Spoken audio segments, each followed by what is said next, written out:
on a frictionless ground, and there is a water jet which comes on it and which leaves the cart.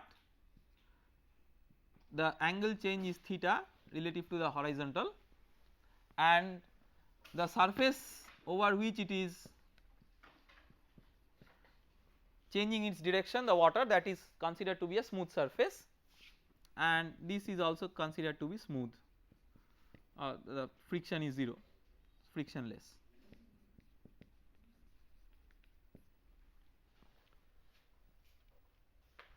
Now what we have seen earlier, we have seen that because of the impingement of the water jet on the system and because of its change in direction, there will be a force, and because of the force the cart will have a tendency of moving. So we saw that one way of like restraining it from moving is like maybe making a pulley mass arrangement so that it is restrained from its motion, but in general that will not be the case. So in general it will be free to move and therefore it will start moving. So we will consider a first case when it is moving, but moving with a uniform velocity, just as a simple case. We will then move on to more and more complicated cases when it may move with an acceleration. So first let us consider that it is moving with a uniform velocity. So this cart is moving with a velocity Vc towards the right. The water jet comes out with a from an area A with a velocity V, and it gets deflected like this, and we are interested to find out what is the resultant force exerted by the water on the cart, water on the cart. What is that? That is the question. Okay. So only difference from the previous problem that we considered is that now it is moving, but this is constant, it is not moving with a variable velocity. So let us try to write it relative to the moving reference frame. So the left hand side, resultant force on the control volume minus the relative acceleration. See what are the terms which are there. First is acceleration of the control volume. Here the control volume, we attach the control volume on the cart. So that is we attach the reference frame on the cart, small xyz reference frame on the cart. So small xyz is moving with a uniform velocity Vc.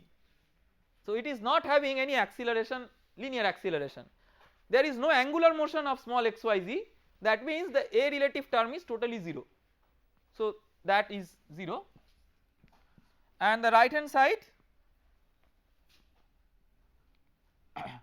if you consider it to be a steady situation where the velocity is not changing with time, anyway the density we are considering to be constant, so this term will go away and you are left with the last term, that is rho integral of V small xyz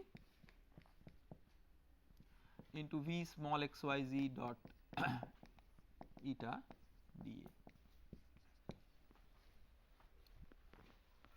Okay. So if you consider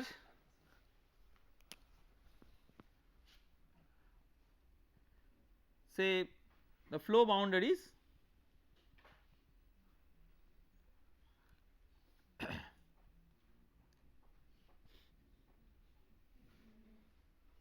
say this is the flow liquid film that we are considering.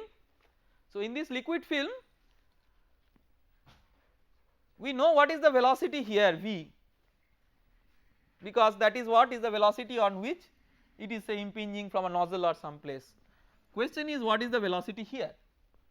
Again you may neglect the height here by considering that the kinetic energy effects are much more important. Question is, and a very big question is, that if all the assumptions of the Bernoulli's equation are valid, still can we apply the Bernoulli's equation from here to here directly? Remember it is a moving reference frame. Yes or no? See, more and more these types of questions you answer yourself, your fundamental understanding of that is clear. Many times it is commonly understood that Bernoulli's equation is one of the easiest things in fluid mechanics. To me it is one of the toughest things in fluid mechanics. It is very easy formula at the end, but its restrictions are not well understood in many times. So the question is, can you directly use it keeping in view that all the assumptions that we have learnt otherwise are valid, except we are now in a dilemma. Why we are now in a dilemma? Because this is itself moving. See, although this is moving, we are saved with one important thing. This is moving with a uniform velocity. So this is still an inertial frame. So we have seen that in the Bernoulli's equation all the quantities are relative, like pressure is relative, you may express it relative to something, potential energy is relative, you may express it relative to some reference or datum, the height. Similarly kinetic energy is also relative, provided you are still using an inertial reference frame. So here, since this reference frame is inertial, you may have the velocity like the kinetic energy, the relative velocity, that is what is only of importance. So what is the relative velocity here? Relative velocity here is v minus vc, and that relative velocity will be preserved because the kinetic energy is preserved even in a reference frame which is moving but non accelerating. So if you apply the Bernoulli's equation here, then that v should be replaced by v minus vc, because you are writing it relative to the reference frame. So the thing is that when you write this expression here, what will come out? So there are two boundaries, flow boundaries 1 and 2. First let us write for 1. So for the flow boundary 1, minus rho, okay, first let us write plus, minus sign we will see inside, rho, then what is v small xyz here, let us write it in a vector form. So that is v minus vc I cap. What is the remaining term? Again, what assumption we are making, that it is a uniform velocity profile over the thickness that we are considering. So this is as good as some relative velocity into area with a proper sign. So that means relative velocity is v minus vc, the area is a, the proper sign is negative. So we put a minus here. Then for the outflow boundary, for the outflow boundary what you have, v small xyz, it is v minus vc in magnitude, because kinetic energy only bothers about the magnitude. So that is preserved means v minus vc is preserved, but it has changed its direction. So when it is coming out, the relative velocity is v minus vc with this normal direction, say n1,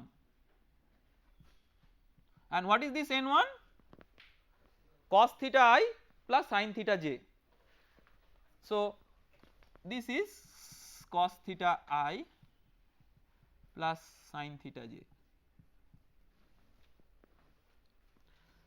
So keeping that in mind, it will become v minus vc cos theta I plus sin theta j, and what about the v relative into a, that term, positive a into v minus vc.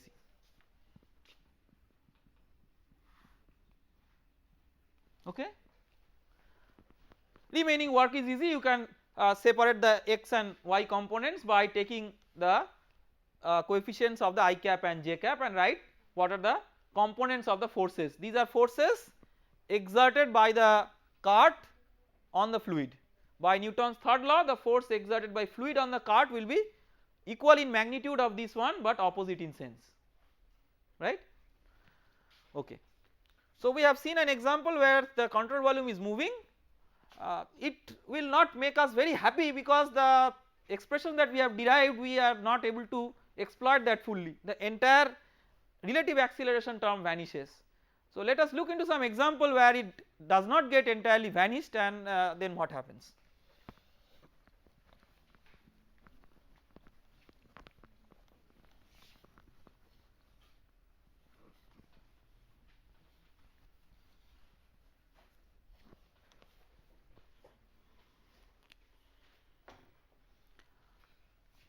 Let us say that there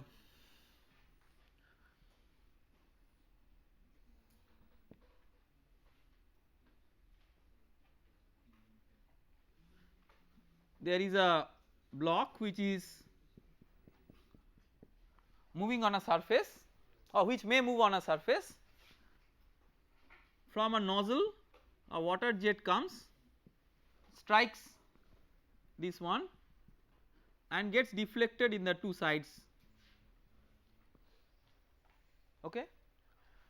The area of the velocity jet, area of the jet that comes out is given, the velocity of the jet that comes out Vj, that is also given, Aj Vj, area of the jet and velocity of the jet.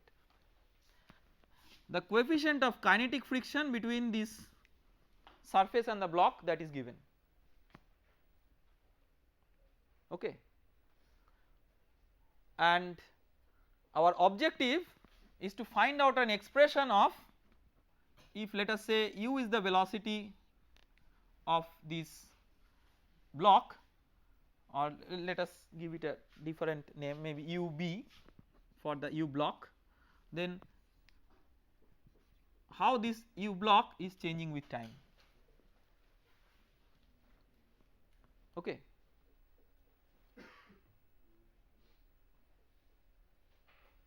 The mass of the block is given, let us say mb is the mass of the block.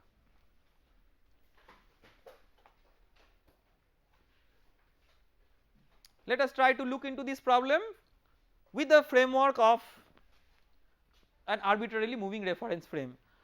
Now this is also a simple form of arbitrarily moving reference frame, because this cannot have angular motion. I mean, if this may have angular motion, again that becomes a very interesting problem. If you consider the extent, the dimensionalities of this, and consider the toppling possibilities because of the force which is acting on it, but if you just idealize it like a point mass type of a thing, then it is having just a translation, but it may have a variable translational velocity.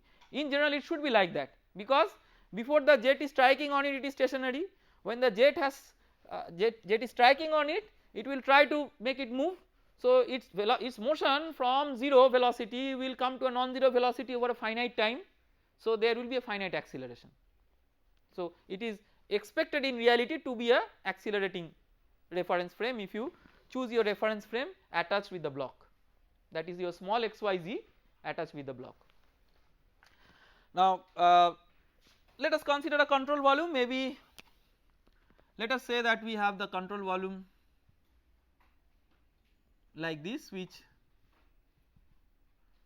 contains the block and whatever water is adhering to this vertical plate. One important thing we should understand. What is that important thing? The thing is that now let us say we now at least we are confident in one thing, that we should be bothered about the relative velocity when we are writing with respect to the reference frame small xyz, say, which is moving. So all the expressions that we write in the Reynolds transport theorem should correspond to the relative velocity, that much we have seen. So when we are bothered about the relative velocity, now if you say that velocity here is Vj, there should be some relative velocity here, as it is a water jet deflected in two parts. One will go to the top, let us say it goes with the top as Vt, V top, and another goes to the bottom with a velocity V bottom. Okay, just two parts of the jet. Question is it so that V top in a relative sense is Vj minus Ub, assuming that other assumptions, other restrictions of the Bernoulli's equation are somehow satisfied. answer is no, because it is now an accelerating reference frame. So kinetic energy in an accelerating reference frame cannot be in a straightforward way brought out from the Bernoulli's equation as preserved. So we do not know what are these. In the previous problem we could exploit the situation that the control volume was moving with a uniform velocity. Now it is not moving with a uniform velocity. So we do not know actually what these are even in a relative sense. But the good thing is that since these are vertical, these will not have any consequence on the horizontal momentum transfer. So our ignorance or lack of knowledge on these will not be magnified. This is a good thing for solving the problem, but it is important to know that this is a very important ignorance. It is not so easy to tell what are these velocities, because this is an accelerating reference frame. Now let us try to apply this equation for the resultant force on the control volume. So for the resultant force on the control volume, let us write it only the x component, because that will give rise to the variation of velocity, because we do not expect that this block will be lifted from the ground because of this. So now if you write the equation the force, then what are the forces which are acting on this? So if you draw the free body diagram of the control volume, or maybe free body diagram of the block plus water, whatever is contained there. So you have one frictional force. So in the vertical direction there is equilibrium of forces, because the block does not get out of the surface. So you have N equal to mb into g. Now you have to keep in mind that you are not considering it just the block plus some water, but the water mass may be neglected, it is very small as compared to the block mass. So whatever mass of water is just like flowing in contact with the this plate, that water mass it's so small as compared to this capital MB, that for weight or mass calculation aspect we will not consider the water weight. That is an assumption that we have to keep in mind. Otherwise whenever we write the total weight, it should be the weight of the water in the control volume plus the weight of the block which is there, okay. But we are neglecting that weight of the water in the control volume, which is a very valid assumption, because it is a very small amount of water which is there, that is very practical. So then the normal reaction will be capital MB into G because of the equilibrium along the Y. So the friction force will be minus mu K into MB into G. Then there is no other force along X. Then what is this correction term? This correction term here is important, because you do not have the omega related things, but you have acceleration of the control volume, and here this integral will just become A relative into the mass, because it is just moving like a rigid body. So all points have same acceleration. So this will be minus mass of the block times acceleration, acceleration is d u block dt, right. So it is clear why we could take this A relative out of the integral, because all points on the block are moving with same acceleration, and we could have been in trouble if there was lot of water in the control volume, because then for water we cannot have such a rigid body type of assumption, then at each and every point the acceleration would be different, but we are neglecting the mass of water present in the control volume for writing these expressions. The right hand side, again there is a very important thing, the unsteady term is fundamentally not 0, but we can approximate it by 0, because again if you see the volume of the water that is present in the control volume is small. So it is not because that V small xyz is small, but because of the volume of water which is there in the control volume is small, then its time rate of change with respect to time is also very small. Okay. So these are certain important things. See, we drop this term for solving the problem in exam, fine. When you drop the term and solve the problem in the exam, if you solve it correctly, we have no way to deny you from the credit, but your conceptual understanding is not satisfied there. You must be convinced that why this term is dropped despite the fact it is an unsteady flow. It is not because that this velocity is 0, that is why you are doing it. Clearly it is coming out with some velocity, but just because you neglect the effect of that volume of water which is there inside and the time dependence associated, and the final term will be what? See, here only the x direction is important, because in the y direction whatever it goes the outflux, so there are outflow boundaries, but those are not along x. So this velocity, if it has component along x, then only that will remain for force calculation along x. So that will be rho a into what? You can straight away write it, what is V small xyz? So Vj minus ub, and then minus Vj, or if you want to put the minus sign properly, then this times minus of A into, that is the flow rate, Vj minus ub. Okay. So once you have that expression, now it is quite convenient, because it is a simple differential equation with variation of ub as a function of time. What are the constants in this expression? The constants in this expression are this Vj. So maybe let us write one more step.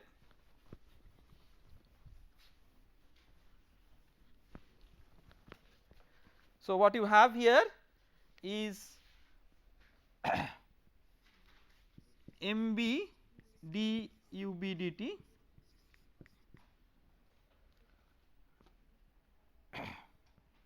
so if you cancel all the minus signs in both sides, minus rho a Vj minus ub square plus mu k mg, that is equal to 0, keeping in mind that at time equal to 0 you have ub equal to 0. So it is a straightforward differential equation. Even if you do not solve it, you can find out that if when it attains a steady state, what should be ub. When it attains a steady state, see, the initially the velocity is 0. Now because of the striking of the jet, it will be pushed to a velocity and it will come to a standstill, it will come to a uniform velocity, that is that change in velocity will not be there anymore when the dub dt term will be 0. So it will come to a limiting uniform velocity, which then will be considered by equating these two terms. Okay. So it is possible to find out that what should be that equilibrium velocity, and that equilibrium velocity is quite obvious. It is a situation that occurs when the driving force on the block is just sufficient to overcome the kinetic friction, and then it is in equilibrium, but it takes some time for the driving force to be in equilibrium with the kinetic friction. Till that time the velocity will be changing with time, and that how it changes with time is governed by this equation. Now when we have considered this problem, one important thing that when we have considered this theory as such, one important assumption that we have made is that the fluid in the control volume is of constant mass, but it might so happen that the mass itself is a variable within the control volume. So what we will do, if the control volume is accelerating plus the mass within the control volume is a variable, it is not a constant. So we will see that in the next class. In the next class we will take up the cases of variable mass in the control volume. Thank you.